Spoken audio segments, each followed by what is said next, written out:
when Eric Prince goes to the CIA and says, yeah, I'll do all these things for you. We've got assassination squads. We've got interceptors. We've got boots on the ground. We'll do anything you want. I want $1.5 billion. And then the CIA wires it the next day. Is it CIA? Not really. Everybody's from the CIA. Everybody's getting rich. But the thing is how do you control people who don't actually work for you?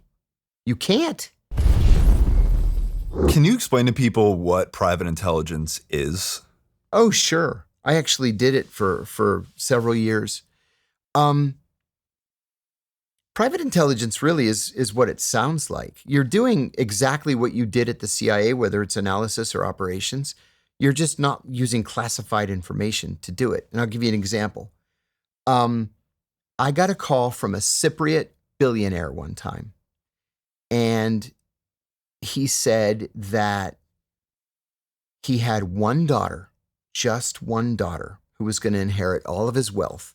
And she was engaged to this bum, this Greek Cypriot guy who lived in London. And he said, I don't like this guy. I don't want this guy anywhere near my money or my daughter. And I need for you to find out as much about him as you possibly can. And I said, okay, so what's my budget? And he gave me a number. I flew to Cyprus. I bribed a police captain to give me all the secret police files. I flew to London. I did surveillance on this guy's building. And finally, it took me about 6 weeks of working full time. And I got back to the billionaire and I said, yeah, he's a bum and he's cheating on her. So I said, first of all, he's been stealing money from her. And he used the money to buy some warehouse in London. And I had satellite pictures of it from Google Earth. And I said, he's gone in with some partners. There's like an Armenian guy and a Turkish guy. And they all went in. They're losing money, but they used your money, I said, to buy the place. He told your daughter it was for something else. And then he just took the money and bought this warehouse. So that money's gone. He's trying to buy a mansion in London because he thinks as soon as he gets married, he's going to live happily ever after. It's all about the money. And I said, and besides that, he has multiple drug arrests. He's like, what? And I said, yeah, it was smuggling. He was smuggling drugs from Israel into Cyprus. He got caught, got arrested, paid off some judge, so he was never prosecuted. The Brits think that he's smuggling drugs there. So the old man went to his daughter and he told her, you're being scammed. So that's operationally private intelligence. Private analysis is different. It's actually a lot more fun. So I went into business for myself in the years between when I left Deloitte & Touche, or the year and a half between when I left Deloitte & Touche and I went to the Senate Foreign Relations Committee. And then I picked it up again when I left the Senate Foreign Relations Committee.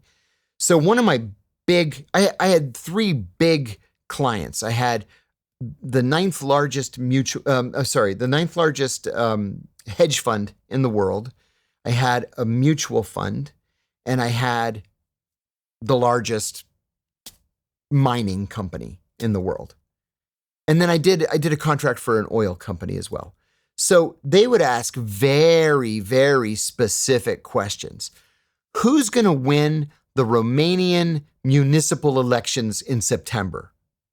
I'm like, I don't know anything about Romania. So where do you go? You go to LinkedIn, right? I'm Orthodox and everybody in Romania is Orthodox. So I send connection requests to everybody who looks interesting, who happens to be Orthodox in Romania. It's like 60 people. And I say, hey, I got this question, One guy gave me private polling data. So I said to the client, and I said, it would help me in the analysis, it would help me if I knew why you cared who is going to win the municipal election. And they said, sure. We're thinking of buying a silver mine. And the silver mine is underneath a village. And to mine the silver, we have to destroy the whole village. So if the socialists win, they're not going to let us do it. And if the conservatives win, they'll just relocate everybody and we'll just destroy the thing and take the silver. And I said, well, the polls say the conservatives are going to win. And so they bought the mine at the pre-election price. The conservatives win. They move everybody out of the village. The company destroys the village and takes out billions of dollars worth of silver. Another one was, this one was kind of funny. This company, they buy an oil field. Or they didn't buy it. They lease an oil field, but they lease it for like 99 years in Oman. And it's right on the border with Yemen. And none of them had any idea at the time that Al-Qaeda controls the border of Oman and Yemen. And you're not going to be able to get anywhere near that oil, not within 50 miles of it. So they wanted to know if they approached the Omanis and offered to pay for the Omani military to force Al-Qaeda out, would the Omanis do it? Or should they just walk away from this oil lease? So I went to Oman. I talked to the Minister of Oil and the Deputy Minister of Oil. I talked to the Deputy Intelligence Service Director. And I kind of knew all these guys. Like, we had met. We weren't like buddies or anything, but we had met. So when I asked for the appointment through the Omani embassy, they said, yes, come and, we'll have a conversation. So I went back to the company and I said, they're going to gouge you, but they'll push Al-Qaeda out of your oil field. And so they were able to drill for the oil. That's what private intelligence is. So when you tell stories in that context, it makes it seem like you're like a high-speed private investigator. That's really what it comes down to. Yes. Are you familiar with Black Cube? No. Nope, don't know that one. They're a private intelligence firm that is staffed by, they're an Israeli private intelligence firm that is all ex-Mossad guys. And they allegedly, I think David Boies is the head attorney on the Epstein. Oh, sure. Allegedly, David Boies used it on someone. See, and the Israelis have no compunction at all about violating any law that gets in their way. And then they say, what are you going to do about it? Yeah. We'll get there in a second because I want to ask you. So you mentioned private intelligence. You're not using classified information to do it, is what you said. Right. But what about when the agency works with private intelligence firms? Because I read Leon Panetta's book, who was CIA director in the Obama administration as well as Secretary of Defense. Right. But he mentioned, he starts talking about, he's like, one of the first things I did was shut down this program that was, I forget how he described it, either controversial or unnecessary or something like that, but he gave no detail. And I was like, what the hell is he talking about? So I look it up, and it was a Blackwater assassination program to go after targets globally. And long story short, he ended up outing Eric Prince to the House Intelligence Committee by name. Yes. Eric Prince was operating, I guess, as a knock or had a 201 file. That's why Eric Prince lives in Dubai now and not in the United States. So I guess my question to you then is, like, I had no idea. And also Blackwater was involved in stealing secrets. Like, they had a network of spies. When you think about Blackwater, you think about boots on the ground, military contracts. People know that they ran the GRS program for CIA. But like, how would the CIA work with a contractor like that? The first thing you do is the contractor appoints all former CIA people to its board of directors. And then you make the former head of the Counterterrorism Center, Cofer Black, your vice president. And then you hire all of Cofer's buddies to be the head of your different divisions. So is it CIA? Not really. It's quasi-CIA. Everybody's from the CIA. Everybody's getting rich, right? Because remember, post 9/11, money was literally not an issue. I told you in our last conversation that, 4, 5, 6 days after 9/11, I went up to Cofer Black, again, the head of the CIA's Counterterrorism Center. And I said, Cofer, I have an idea for an operation I want to pass by you. And he put up his hands and he says, whatever it is, just do it. I have so much money, I can't possibly spend it all. And so I did it. So, when Eric Prince goes to the CIA and says, yeah, I'll do all these things for you. We've got assassination squads. We've got interceptors. We've got boots on the ground. We'll do anything you want. I want $1.5 billion. And then the CIA wires it the next day.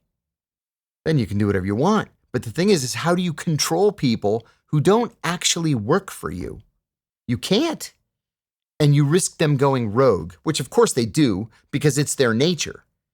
If you're being contracted to run an assassination program, you're going to go out there and assassinate people. Well, everybody's human and you make mistakes. And you convince yourself that, Ahmed Schmachmed is a really bad guy. And actually, it's a cousin with a similar name, but you just put a bullet in this guy's head. Okay. Yeah, you write a check for $100,000 to his widow and just move on. And that's not cool. It's a crime. You can't just go around murdering people because you think they might be a bad guy. And so Panetta, I never really liked Panetta just because he's not a nice guy. But Panetta was right to shut that down. Okay, so what are the legalities then of a Blackwater team going out to hit somebody as if a Ground Branch team would? Right. Is it like, I think Title 10, Title 50? Right. One's military, one's CIA. I can't remember which Actually, is which. The Ninth Circuit Court of Appeals just ruled on this. I'm going to say 4 weeks ago.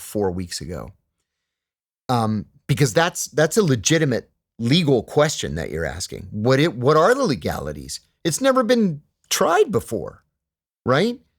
Like the CIA has permission through the amended version of Executive Order 12333 to kill anybody in the world who poses a clear and present danger to the United States. Okay? And the CIA is going to decide who's the clear and present danger. And they're not going to tell you because you're not cleared, right? I'm not cleared. We're just going to have to take their word for it. But they have the legal authority to kill people through 12333. Then they hire these contractors. Like, well, we have GRS, we have Ground Branch and Marine Branch and Air Branch, and we have all these teams that are out there killing, kidnapping, blowing up, whatever. But they're not agency personnel. They just work for these private companies like Blackwater. So is that legal? And the Ninth Circuit Court of Appeals said, yes, it's legal. So long as they have a written contract, they are acting on behalf of the CIA, and the CIA has presidential authority to carry out these operations. That was just decided. And actually, I got a call from one of the attorneys in the case, and he said, I have no idea why nobody in the media gives a shit about this decision. And so I told him I would write something. But there's nothing out there. Nobody paid any attention to this decision. And the reason I paid attention was because it was Abu Zubaydah who was the plaintiff in the case. Abu Zubaydah said, these guys tortured me and I want to sue them. And the court was like, yeah, sorry, you got tortured, but they were acting on behalf of the CIA, and the CIA was legally permitted to torture people. So you're shit out of luck. What's up, guys? Thank you so much for taking the time to watch the interview. If you got anything out of this video at all, please like the video, leave me a comment, tell me what you thought of the video, tell me who you'd like to see on the show. I really appreciate the support. It goes a long way on these platforms, as you guys know. Most importantly, I have some excellent interviews coming up in the future that I'm really, really excited about. So please subscribe to the channel so you don't miss any of them. But that's it. Thank you for your support. I really appreciate it, and hope to see you again soon.